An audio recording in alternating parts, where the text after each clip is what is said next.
libro de Marcos, capítulo 11, versículo 25 dice: y cuando estén orando, si tienen algo contra alguien, perdónenlo, para que su Padre que está en los cielos perdone vuestras ofensas. Hoy estaremos estudiando la lección titulada Controversias en Jerusalén, en este tu programa Lecciones de Esperanza. Así que por favor, acompáñanos.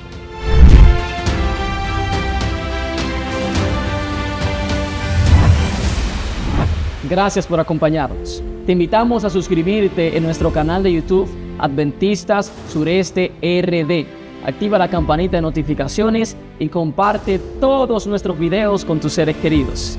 También te invitamos a adquirir este hermoso libro titulado Sabiamente, escrito por el Dr. Nedley. Un libro donde podrás obtener inteligencia emocional y más sabiduría de parte de nuestro Dios. También te invitamos a adquirir los clásicos del adventismo, donde podrás aprender más acerca de nuestras creencias como Iglesia Adventista del Séptimo Día. Hoy tenemos un invitado especial con cada uno de nosotros, el cual es el pastor José Carlos Báez, y es pastor distrital de nuestra amada Asociación Dominicana del Sureste. Pastor, bienvenido. Gracias. Este es su programa Lecciones de Esperanza. Gracias, un placer para mí, Richard, estar aquí contigo y compartir en este programa que ya es parte del estudio de nuestra Hermandad del Sureste, Lecciones de Esperanza. Muchas gracias. Bien, le invitamos a compartir esta transmisión y también a que nos comente qué tal le pareció esta lección de escuela sabática. Pastor, ¿qué le parece si empezamos con una oración? Por supuesto. Hablemos con nuestro Dios. Amante Padre que estás en los cielos, gracias por darnos el privilegio, darnos el honor de hablar contigo una vez más a través de la oración. Ahora vamos a estudiar tu palabra. Te pedimos que tú nos guíes con tu Santo Espíritu. En el nombre de Jesús. Amén. Amén. Sin más preámbulos, pastor, quiero iniciar con una pregunta el cual llama mucho mi atención. En el libro de Marcos, específicamente el capítulo 11, versículos 1 al 11, podemos encontrar el momento en el que Jesús pasa por la ciudad y es honrado por la gente. Yes. De hecho, el versículo 9 especifica lo siguiente: y los que iban delante y los que venían detrás daban voces diciendo, refiriéndose a Jesús, ¿verdad? Hosanna, bendito el que viene en el nombre del Señor. Pero la lección de escuela sabática no solamente se limita a mencionar Marcos 11, versículo 1 al 11, sino que también se va a Zacarías, capítulo 9, versículos 9 y 10. Y voy a leer específicamente el 9. Dice: llénate de alegría, hija de Sión, da voces de júbilo, hija de Jerusalén. Mira que tu rey viene a ti, justo y salvador y humilde, y montado sobre un asno, sobre un pollino, hijo de asna. Aquí hay una relación muy interesante, pero la pregunta es, ¿por qué esta relación es significativa entre la entrada de Jesús en Jerusalén sobre un asno y también sobre las profecías de Zacarías capítulo 9? Bueno, lo primero es comenzar diciéndote que Marcos, que es un evangelio muy activo, donde hay pocas pausas, aparece un Jesús que no descansa. Así es. En esta sección, que son las siguientes 6 controversias o temas controversiales que Jesús trata con los religiosos, aquí Marcos desacelera el ritmo. Mientras en los capítulos anteriores lo veíamos corriendo rápido para presentar a Jesús realizando toda la obra que hacía, aquí ya vemos que Marcos se toma tiempo en los detalles. Y bueno, podemos ver entonces del versículo 1 hasta el versículo 11 de este capítulo 11, donde Marcos se explaya en presentar la entrada triunfal de Jesús. Él toma un tiempo para presentar los detalles de esta entrada, cómo se da, puesto que no va a presentar simplemente un evento de Jesús, sino el cumplimiento de una profecía. Exacto. Marcos no es tan exhaustivo en cuanto a presentar a Jesús en las profecías. Sí lo hace, pero no como el Evangelio de Mateo, que tiene una gran exposición acerca de las profecías del Antiguo Testamento y su cumplimiento en Jesús. Y que especifica también. Por supuesto, da muchos detalles. Mateo presenta un evangelio para los judíos, para los maestros que entiendan. Exacto.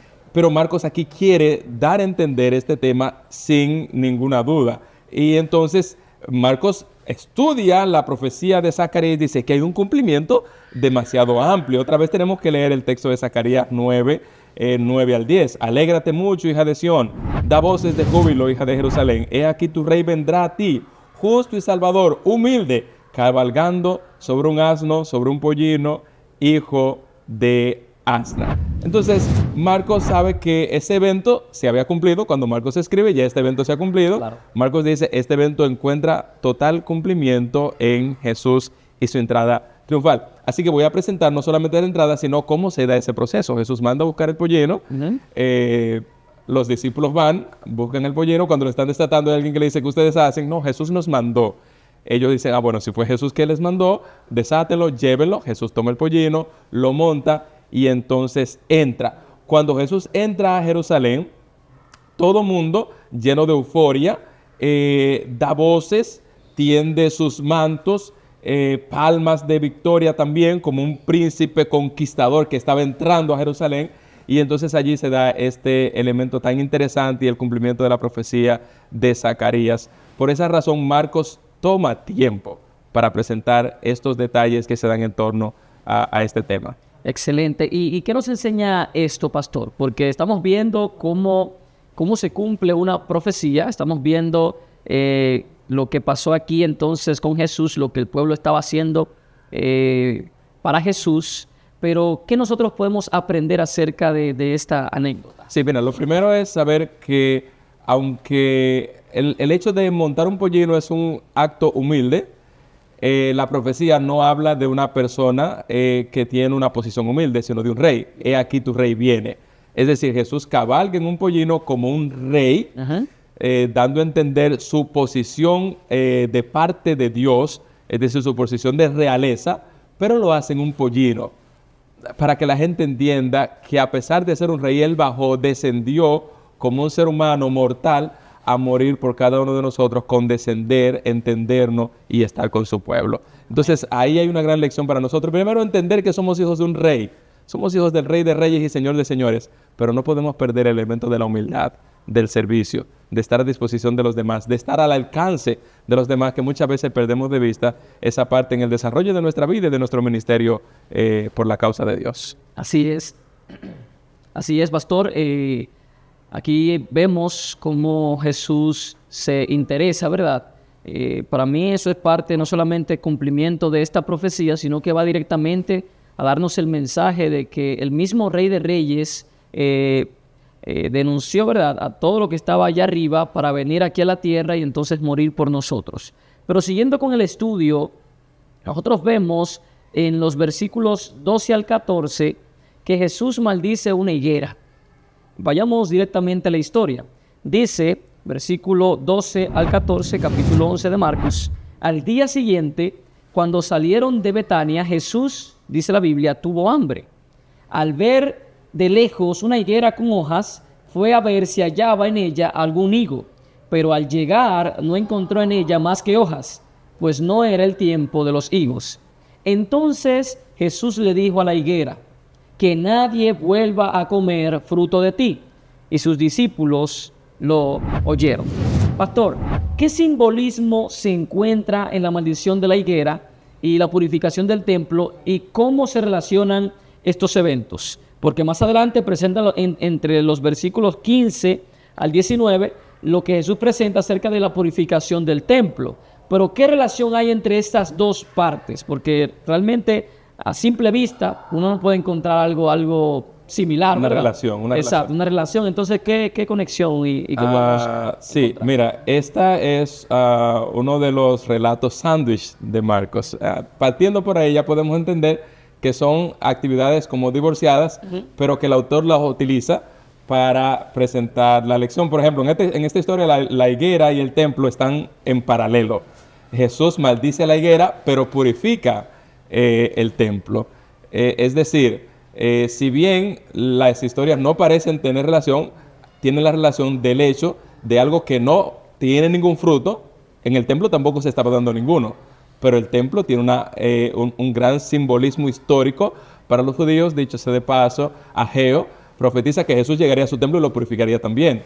Y entonces, aquí Jesús está haciendo también un cumplimiento con la purificación del templo, pero con la higuera, que tenía la apariencia de que tenía frutos, hace todo lo contrario. Dicho sea de paso, en Lucas capítulo 13 presenta también la parábola del dueño de la viña y la higuera. Él tenía una viña y tenía una higuera allá, y entonces en esa higuera no había fruto, ya tenía 3 años que venía y no encontraba nada. Dice, la voy a cortar, pero uno de sus siervos le dice, no la corte, vamos a abonarla, vamos a cavar sobre ella, abonarla y vamos a darle un tiempo. Y Jesús entonces, por así decirlo, le da una oportunidad a esta higuera, pero a esta no se la da.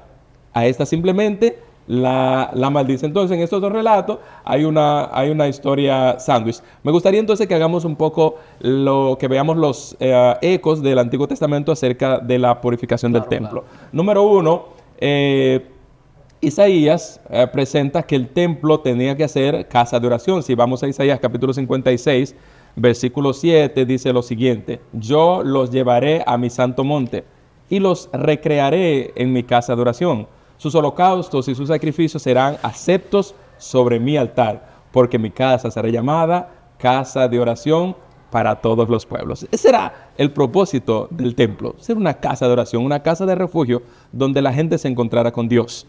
Pero la habían convertido en cueva de ladrones. ¿Dónde aparece eso en el Antiguo Testamento? Entonces en Jeremías capítulo 7, versículo 11, en el sermón del templo de Jeremías. Dicho sea de paso, cuando leemos el capítulo 7 completo, nos damos cuenta que es un sermón totalmente radical. Un sermón que rompe los paradigmas de lo que se estaba haciendo en el templo en aquel tiempo. Jeremías se para en la puerta sin importar que lo maten, que era una de las probabilidades que existía, y entonces predica el sermón del templo. Y entonces el versículo 11 del capítulo 7 de Jeremías dice lo siguiente: es cueva de ladrones delante de vuestros ojos esta casa sobre la cual es invocado mi nombre. He aquí que también yo lo veo, dice Jehová. Jesús entonces toma a ambos profetas, los mensajes de ambos profetas, y los extrapola a la actualidad. Entonces, en cuanto a la venta de mercadería y de elementos propios del santuario, muchos de ellos, les vendían las ovejitas, las palomas, la harina, todo lo demás, estaba aquí a la venta. Ustedes ahora lo pueden entrar al templo, pero era un negocio. Era como un mercado. Era un mercado, o sea, no era la finalidad del templo, no se estaba cumpliendo. Y es muy importante que entendamos la importancia que tiene el templo. El templo es un lugar de refugio. El templo es una casa de oración. Es donde Dios se encuentra con su pueblo, no es un mercado. Si bien en la iglesia los hijos de Dios tratan los negocios del Padre, simplemente es eso, los negocios del Padre. Tratan de lo que Dios quiere hacer con el ser humano. Y creo que si Jesús viniera ahora, nos daría grandes lecciones acerca de este tema y de cómo manejarnos nosotros en el templo. Excelente. Hemos visto ya cómo de manera enfática, de manera directa, Marcos tiene la intención de presentar la realidad de las cosas, ¿verdad? Al igual que los demás evangelios. Pero en el libro de Marcos, el mismo capítulo, los versículos 27 al 33, pasamos entonces a otra anécdota, ¿verdad? O a otra controversia también, porque recuerda que estamos tratando 6 controversias. Exactamente. Podemos ver que dice la palabra de Dios: volvieron a Jerusalén, y mientras Jesús andaba por el templo, los principales sacerdotes, los escribas y los ancianos se le acercaron y le preguntaron: ¿con qué autoridad haces todo esto? ¿Quién te dio autoridad para hacerlo? Jesús les dijo: yo también voy a hacerles una pregunta. Si me la responden, entonces les diré con qué autoridad hago esto. Díganme, ¿el bautismo de Juan era del cielo o de los hombres? Ellos comenzaron a discutir entre sí. Si decimos que era del cielo, él nos dirá, entonces, ¿por qué no le creyeron? Y si decimos que era de los hombres, y es que tenían miedo de la gente, pues todos consideraban que Juan era un verdadero profeta. Versículo 33, para culminar con esta lectura, entonces le respondieron a Jesús: no lo sabemos. Y Jesús les dijo: pues yo tampoco voy a decirles con qué autoridad hago todo esto. Entonces, ¿qué podemos aprender acerca de lo que presenta esta ocasión? Mira, estas son de las controversias que Jesús está teniendo con los fariseos. Lo primero es entender que ellos no querían escuchar la verdad, simplemente estaban buscando entrampar a Jesús. Y en ese sentido, Jesús no se va a dejar atrapar tan fácilmente.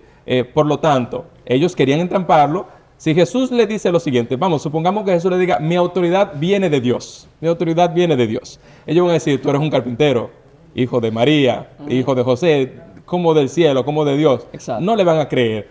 Ahora, si Jesús dice que su autoridad es humana, entonces lo despreciarían como despreciaron a Juan el Bautista y hasta lo decapitaron. Por lo tanto, Jesús entonces utiliza un método diferente para confrontarlos.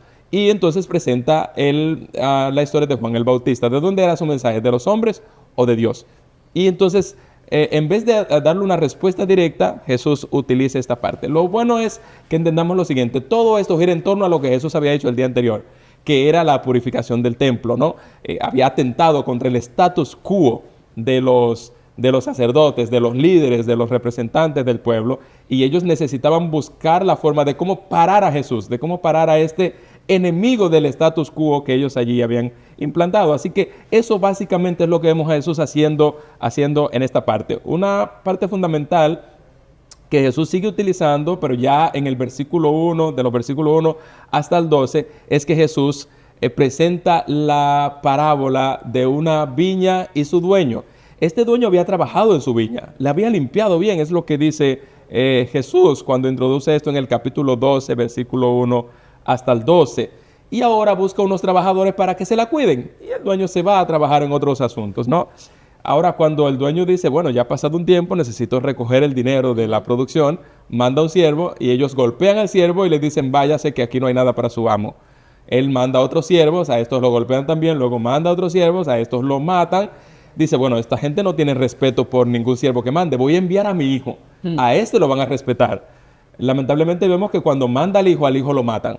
Jesús entonces le dice, ¿qué va a hacer entonces el dueño de la viña? Va ahora a mandar un ejército y va a destruir a esos labradores malos. Ellos no tuvieron otra cosa, Pastor Richard, que hacer silencio. Porque lo que Jesús está aquí citando no es una parábola nueva, es una parábola de Isaías capítulo 5, donde se presenta al mismo pueblo cometiendo los mismos errores y lo señala a ellos, a los líderes religiosos, matando entonces al Hijo de Dios, que era lo que ellos querían hacer. Entonces, Jesús presenta esta historia que narra y tiene varias similitudes con Isaías capítulo 5, y Dios entonces presenta esta acusación a través de Isaías y Jesús le hace la misma acusación, solo que de manera indirecta. Estas controversias que se presentan, Jesús tiene la forma bíblica de poder enfrentarlas, de poder confrontarlos a ellos, de modo tal que ellos no se confrontan con Jesús directamente, sino con la palabra de Dios. Y entonces esto tiene el significado de que nosotros como cristianos, cuando nos encontramos en alguna situación, debemos responder con la palabra de Dios. Por supuesto. O sea, ese es el mensaje, ese es el mensaje que Cristo nos da. Diariamente nosotros nos encontramos en controversias. Así es. Las controversias de Jesús ahora eran en Jerusalén. Recuerda que previo a esta entrada triunfal, el ministerio de Jesús había sido muy bajo perfil, con razones. Por la razón de que la cosmovisión de un Mesías que tenían los judíos no era la cosmovisión de un Mesías que venía a rescatarle del pecado, sino de un Mesías político, un Mesías militar, que venía a destronar al Imperio Romano. Por lo tanto, Jesús escapaba a todo ese tipo de insinuaciones. Ahora, luego de que ya hace su entrada triunfal, Jesús retoma su posición como Mesías y entonces confronta con la palabra de Dios a los dirigentes religiosos. Excelente. Hemos notado, ¿verdad?, que en el capítulo 12 se presenta algo bien interesante acerca de esta parábola de la viña y el mensaje que Jesús le da a estos fariseos y escribas que estaban en contra de Jesús. Pero yo quiero saber directamente, pastor, Marcos capítulo 12, versículo 28 en adelante, presenta el gran mandamiento. Así aparece como subtítulo en la Biblia que tengo. Y estos versículos dicen lo siguiente. Uno de los escribas que había estado presente en la discusión y que vio lo bien que Jesús les había respondido, le preguntó, de todos los mandamientos, ¿cuál es el más importante? Jesús le respondió, el más importante es, oye Israel, el Señor, nuestro Dios, el Señor es uno. Y amarás al Señor tu Dios con todo tu corazón y con toda tu alma y con toda tu mente y con todas tus fuerzas. El segundo en importancia es: amarás a tu prójimo como a ti mismo. No hay otro mandamiento más importante que estos. El escriba le dijo: bien, maestro, hablas con la verdad cuando dices que Dios es uno y que no hay otro Dios fuera de él, y que amarlo con todo el corazón, con todo el entendimiento y con todas las fuerzas, y amar al prójimo como a uno mismo, es más importante que todos los holocaustos y sacrificios. Pastor, ¿qué enseñanzas fundamentales acerca del amor de Dios podemos encontrar en estos versículos? Mira, primero, notar que este es el primer líder religioso amigable con el que Jesús se encuentra, independientemente de José de Arimatea y Nicodemo, que tienen otras historias. Luego, las interacciones de Jesús con los escribas, fariseos, líderes religiosos, eran encuentros de trampas, encuentros maliciosos, donde ellos buscaban la forma de que Jesús cometiera errores. Este es un escriba sincero, que quiere una respuesta sincera. Claro, hay que ver el contexto. El contexto es que ya Jesús ha respondido acerca del tributo al César, que es la pregunta con la que ellos intentaron entramparlo previamente. Y este que estaba escuchando, como bien dice el texto, lo que había sucedido, decide hacer una pregunta ya directa para conocer el fondo de lo que Jesús presenta. Como Jesús ve la sinceridad, la intención de su corazón, dice: no le voy a responder de manera indirecta, como lo había hecho hasta ahora, ¿no? Citando elementos del Antiguo Testamento y llevándolos a ellos a que por ellos mismos obtengan la respuesta. Jesús dice: le voy a responder de manera directa. Así que Jesús va directamente a la Shema de Deuteronomio capítulo 6, versículo 4 al 5, que dice lo siguiente: Oye Israel, Jehová nuestro Dios, Jehová uno es, y amarás a Jehová tu Dios de todo corazón, de toda tu alma y con todas tus fuerzas. Este es el mandamiento más importante, dice Jesús, es amar a Dios con todo el corazón, el alma, la mente y las fuerzas, es decir, con la totalidad del ser. Jesús le responde básicamente a su pregunta y se la responde de manera muy responsable, muy amigable también, no utiliza el mismo tono que utilizó con los demás, y por la sinceridad de este interlocutor, Jesús decide darle un extra, que es lo que dice a continuación aquí en adelante. Jesús entonces concede un extra, que es lo que dice Levítico 19, 18. El segundo mandamiento es similar a este: no te vengarás ni guardarás rencor a los hijos de tu pueblo, sino amarás a tu prójimo como a ti mismo, yo Jehová. Levítico 19, 18. Este es el segundo mandamiento en el orden de importancia, citando de nuevo el Antiguo Testamento y dándole una respuesta más contundente, más amigable también a este hombre que de manera sincera, debo decirlo, de manera sincera buscaba la verdad. Excelente. Bien, les invitamos, ¿verdad?, que si les está gustando este estudio de la lección, compártanlo con sus seres queridos. Pastor, para cerrar con el estudio de esta tarde, de esta ocasión, ¿qué mensaje usted puede dar al pueblo de Dios que nos está escuchando, que nos está viendo y que ha visto cómo Jesús, a través de todas estas controversias, nos muestra una enseñanza bien interesante? Lo primero es ver la sabiduría con la que Jesús respondió a los ataques. La mayoría de los líderes religiosos que se acercaron a Jesús para hablar con él no fue con la intención de conocer mayores verdades, de que la luz se abra ante sus ojos, de comprobar si había mesianidad y veracidad en el ministerio de Jesús. La mayoría se acercaron a Jesús para entramparlo, para acusarlo, para perseguirlo, para atacarlo. Sin embargo, Jesús no utiliza el mismo método con ellos.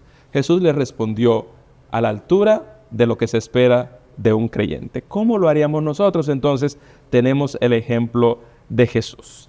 Las controversias siempre vendrán y tenemos entonces que estar preparados para ello. Recordar, obviamente, el texto de Marcos 11:25. Y cuando estén orando, si tienen algo contra alguien, perdónenlo, para que su Padre que está en los cielos perdone también sus ofensas. Jesús no le guardó rencor, los perdonó, le dio respuesta según la pregunta que ellos buscaban, y entonces así debemos actuar nosotros con las personas que nos rodean. Muchas veces vienen a atacarnos, pero no podemos nosotros insultarles por eso. Más bien responderle con un escrito está. Llevarlos a la Biblia y que ellos obtengan respuesta de ella. Sí, pastor, ¿le parece si usted culmina con la oración? Por supuesto que sí. Oramos.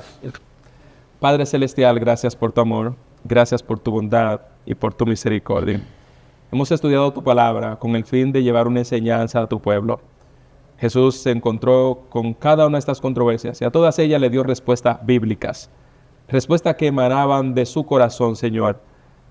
No respuestas humanas. Ayúdanos a nosotros a responder con un escrito está. A responder con humildad. A imitar el ejemplo de Jesús. De a pesar de ser personas que tenemos un llamado maravilloso, de ser hijos del Rey de Reyes y Señor de Señores, reconocer que somos seres humanos y por lo tanto ser personas humildes, dedicadas al servicio a Dios. Guía a cada persona a la verdad y a nosotros síguenos acompañando. En el nombre de Jesús. Amén. Amén.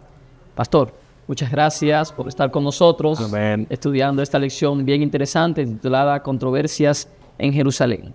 Y así como te invitamos a responder a las controversias con un escrito está, te invitamos a compartir este video con tus seres queridos, con tus amigos, para que estudien la palabra de Dios, estudien la lección de escuela sabática. Esto es Lecciones de Esperanza.